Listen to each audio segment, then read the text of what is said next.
एक बच्ची जब इस दुनिया में जन्म लेती है, ठीक उसके 2.5 साल के बाद उसके माता पिता अपनी उस बच्ची को एक रिश्तेदार के यहाँ गोद दे देते हैं। हालांकि वो रिश्तेदार भी उस बच्ची की बिल्कुल अपनी बेटी की तरह परवरिश करता है। लेकिन वो बच्ची जब जवानी के दहलीज पे कदम रखती है, ठीक 15 सालों के बाद अपने माता पिता से मिलने के लिए आती है। लेकिन वो बच्ची जब अपने माता पिता से मिलने के लिए आती है तो खुद उसके माता पिता ही अपनी ही बच्ची की हत्या कराने के लिए सुपारी किलर हायर कर देते हैं। हालांकि जब यह मामला पुलिस तक पहुंचता है और पुलिस जब इस केस की जांच पड़ताल करती है तो एक ऐसी सच्चाई सामने निकल कर आती है जिसे सुनने के बाद हर कोई हैरान रह जाता है। वाकई में दोस्तों, आज की जो कहानी है ये आपको भी सोचने और समझने पे मजबूर कर देने वाली है। नमस्कार, आदाब, मैं हसमुद्दीन और आप देख रहे हैं सफ़र क्राइम तक। आज की जो सच्ची घटना मैं आपको सुनाने वाला हूँ, ये घटना है हरियाणा प्रदेश की। हरियाणा का एक शहर पड़ता है रोहतक, और इसी रोहतक का एक थाना पड़ता है आर्यनगर। आर्यनगर थाने के अंतर्गत एक गांव आता है सिंहपुरा, और इसी सिंहपुरा गांव का रहने वाला है जयराज। जयराज की पत्नी का नाम है सरोजा। दरअसल जयराज के टोटल 2 बेटे हैं, जिसमें बड़े बेटे का नाम है सोमवीर और छोटा बेटा है देवेंद्र। सोमवीर, जिसकी उम्र है लगभग 22 साल, जो 12वीं तक की पढ़ाई कर चुका है, उसके बाद से अपनी पढ़ाई छोड़ चुका है। दरअसल सोमवीर जो नौकरी के बजाय बिजनेस का रास्ता चुनता है और अपना खुद का प्रॉपर्टी डीलिंग का काम शुरू करता है। दरअसल सोमवीर अपना यह बिजनेस गद्दीखेड़ा गांव में शुरू करता है। सोमवीर जो गद्दीखेड़ा गांव का ही रहने वाला राकेश जाट के घर में एक किराए का कमरा ले लेता है और उसी में अपने बिजनेस की शुरुआत करता है। धीरे धीरे जब समय गुजरता है, बिजनेस बढ़िया से चल पड़ता है। उसके बाद से राकेश के ही घर में एक किराए का कमरा ले लेता है और वहीं पे रहने लगता है। दरअसल राकेश की पत्नी का नाम है सरिता। राकेश के टोटल 3 बेटियां हैं, जिसमें बड़ी बेटी का नाम है नीलम। हालांकि नीलम जब 2.5 साल की होती है तभी राकेश अपनी बेटी को अपने बहनोई को गोद दे देता है, जिसका नाम है रमेश। रमेश की पत्नी का नाम है कृष्णा, जो श्याम कॉलोनी में रहता है। इधर सोमवीर जब राकेश के घर में किराए का कमरा लेकर अपने बिजनेस की शुरुआत करता है और जब कुछ साल का समय गुजरता है, सोमवीर का राकेश के पूरे परिवार से भी अच्छी खासी जान पहचान हो जाती है। दरअसल सोमवीर जो राकेश की पत्नी के साथ साथ उसकी दोनों बेटियों से भी बातचीत करता है। लेकिन जैसे ही कुछ साल का समय गुजरता है, इधर राकेश की पहली बेटी ममता अपने माता पिता से मिलने के लिए अपने घर पे आती है। और जब उस घर में सोमवीर पहली बार जब ममता को देखता है तो ममता की खूबसूरती देख उसकी तरफ देखते ही रह जाता है। दरअसल अब तक ममता जो 17 साल की हो चुकी थी, जो देखने में बेहद ही खूबसूरत थी। दरअसल सोमवीर को यह कभी मालूम ही नहीं चल पाता है कि राकेश की 3 बेटियां हैं। इधर ममता भी जब अपने घर में आती है और पहली बार जब सोमवीर को देखती है तो देखने के बाद पहली नज़र में उसे अपना दिल दे बैठती है। सेम इधर यही हालत सोमवीर की भी होती है। पहली नज़र में दोनों एक दूसरे को दिल ही नहीं देते हैं, बल्कि जब दोनों एक दूसरे से बातचीत करते हैं, बातचीत करने के बाद अपने अपने प्यार का इजहार करते हैं और फिर दोनों के बीच में प्रेम प्रसंग शुरू हो जाता है। ममता और सोमवीर के बीच में जब प्रेम प्रसंग शुरू होता है, दोनों फ़ोन पे एक दूसरे से बातचीत तो करते ही हैं, जब भी मौका मिलता है एक दूसरे से मुलाकात भी कर लेते हैं। लेकिन ममता के घर के अंदर ही सोमवीर जब ममता से बार बार बातचीत करने लगता है, इसे देख करके कहीं ना कहीं ममता की माँ को उसके ऊपर शक चला जाता है। इसीलिए एक दिन ममता की माँ उसे समझाते हुए कहती है कि तुम सोमवीर से ज़रा दूर ही रहो, क्योंकि सोमवीर निचली जाति का लड़का है, उससे हमारा ज़्यादा नज़दीकी ठीक नहीं है। लेकिन शायद ममता के माँ को यह मालूम नहीं था कि ममता और सोमवीर के बीच में प्रेम प्रसंग शुरू हो चुका है।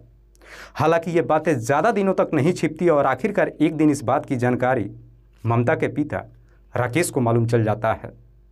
राकेश को जब मालूम चलता है कि उसकी बेटी का उसी के घर में रहने वाला सोमवीर के साथ में प्रेम प्रसंग शुरू हो चुका है, ये जानकर एकदम से आग बबूला हो उठता है। दरअसल राकेश को सबसे ज़्यादा बुरा ये लगता है कि उसकी बेटी एक निचली जाति के लड़के से प्यार कर रही है। इसीलिए राकेश अपनी बेटी ममता को तो समझाता ही है, साथ ही साथ सोमवीर के पास जाता है और सोमवीर को धमकी देते हुए कहता है कि तुम मेरी बेटी से दूर ही रहो। और अगर तुम मेरी बात नहीं मानोगे तो याद रखना ये तुम्हारे लिए ठीक नहीं होगा। राकेश जब सोमवीर को इस तरह की धमकी देता है, ये सुनकर सोमवीर भी एकदम से डर जाता है। पर बावजूद इसके सोमवीर एक दिन मौका निकालकर ममता से मुलाकात करता है और उसे सारी बात बताता है।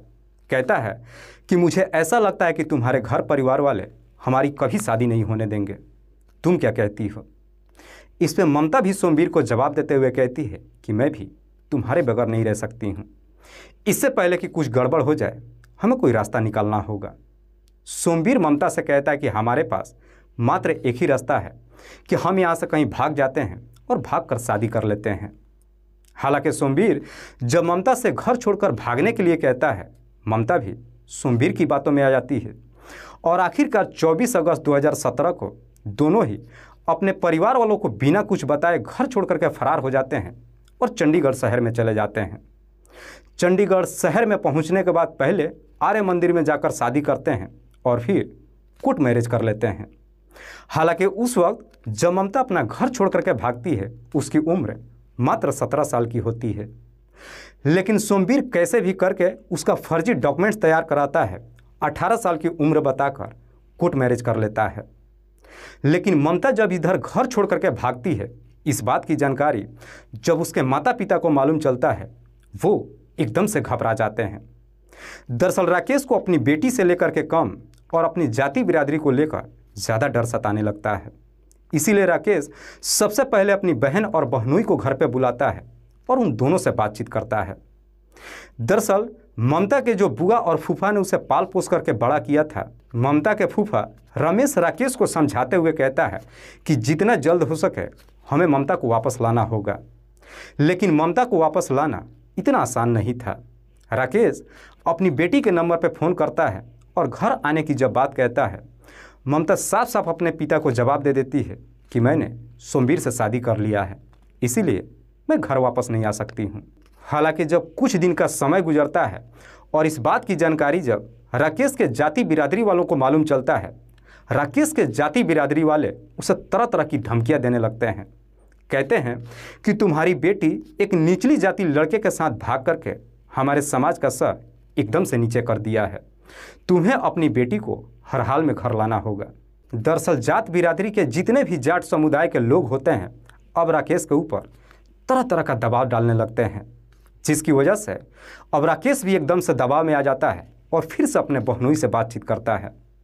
जब अपने बहनोई रमेश से बातचीत करता है तो रमेश भी अब राकेश को समझाते हुए कहता है कि हमारे पास मात्र अब एक ही रास्ता है कि हमें ममता को इस दुनिया से हटाना पड़ेगा।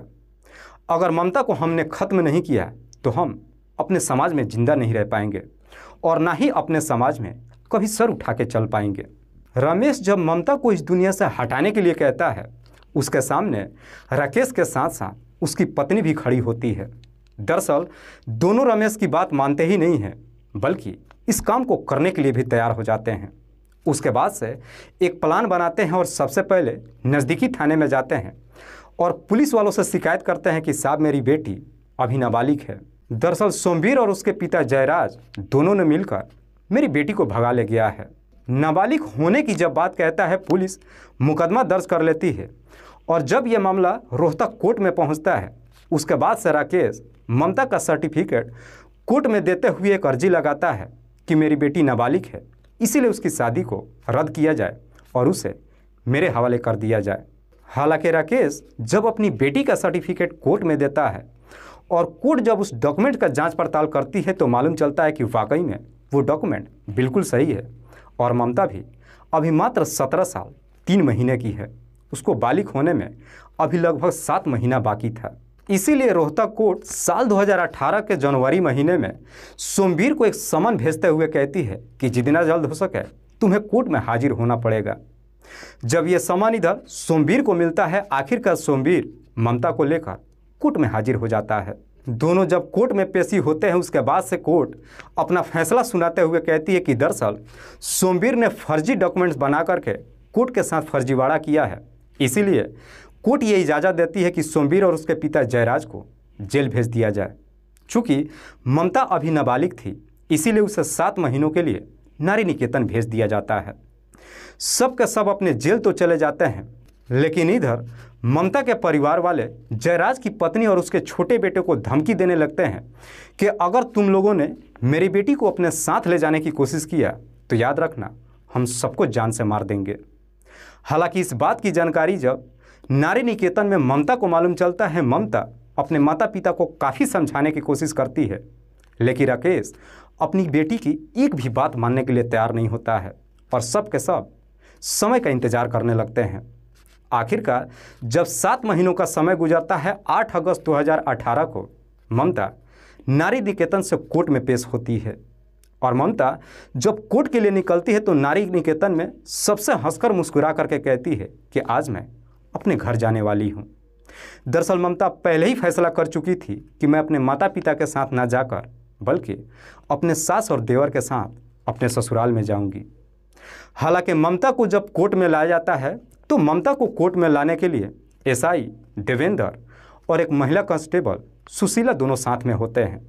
दरअसल यही दोनों ममता को लेकर के कोर्ट में लेकर के जाते हैं। चूँकि इधर सोमवीर और उसके पिता जेल में थे, इसीलिए दोनों कोर्ट में नहीं पहुंच पाते हैं, लेकिन उनकी जगह जयराज की पत्नी और उसके छोटे बेटे देवेंद्र कोर्ट में जाते हैं। इधर दूसरे पक्ष से ममता के माता पिता के साथ साथ उसके बुआ कृष्णा और फूफा रमेश भी हाजिर होते हैं।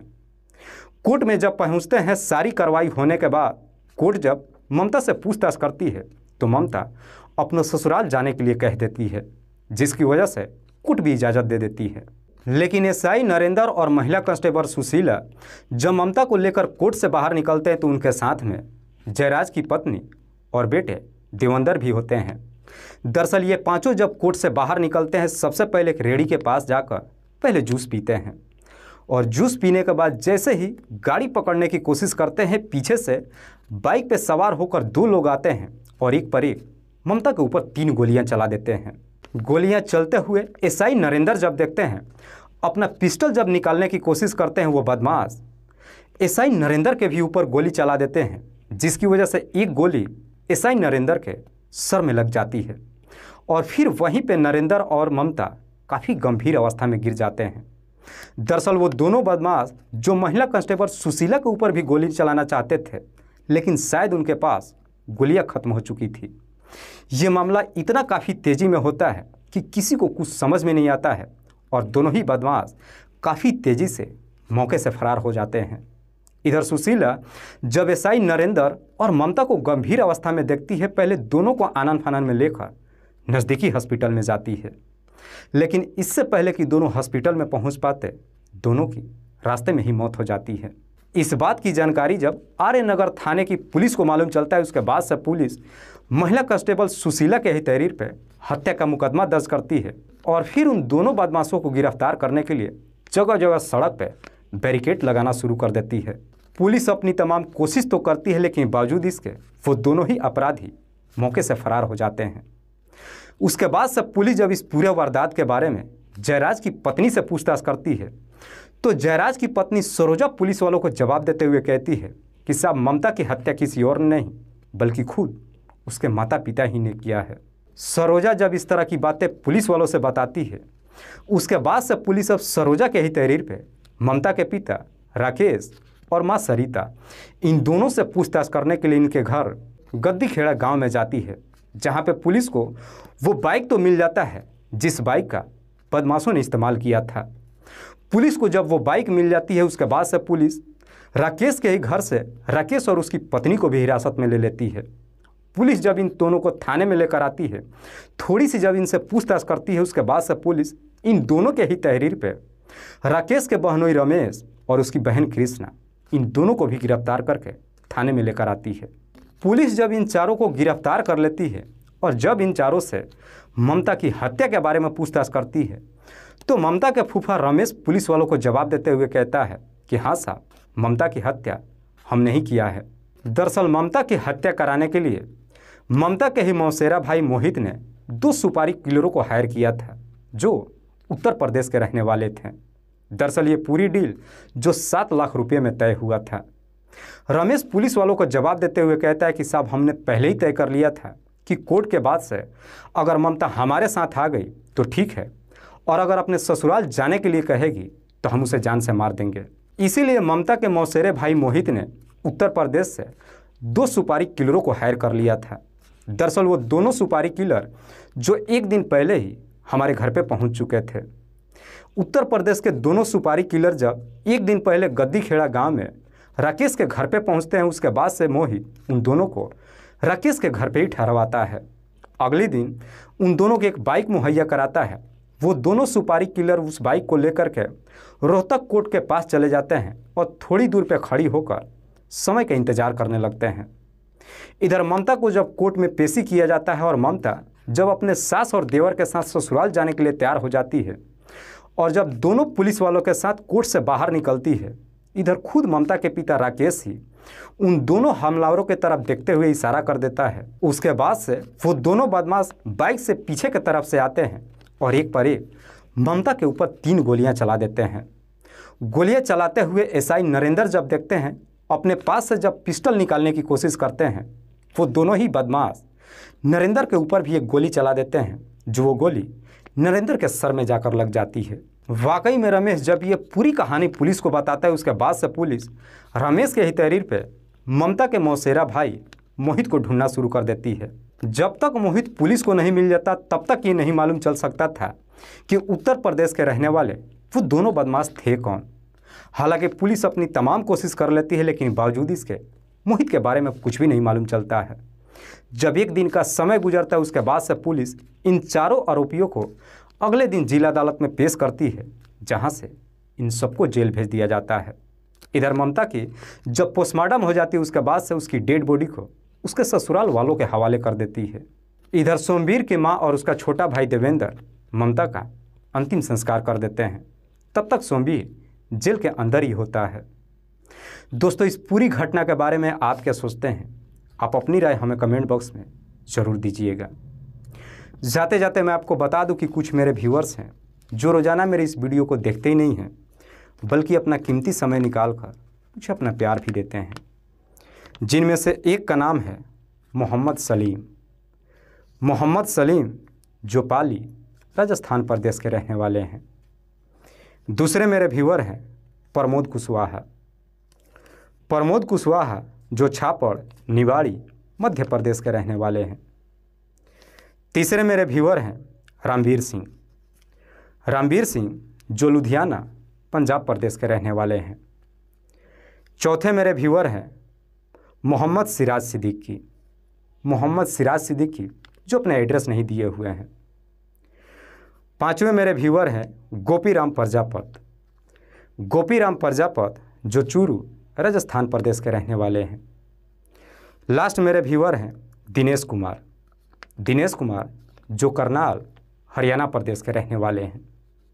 मैं अब तमाम व्यूअर्स को तहे दिल से शुक्रिया अदा करता हूं। कल फिर मिलते हैं एक और नई सच्ची घटना के साथ। तब तक के लिए जय हिंद, जय भारत।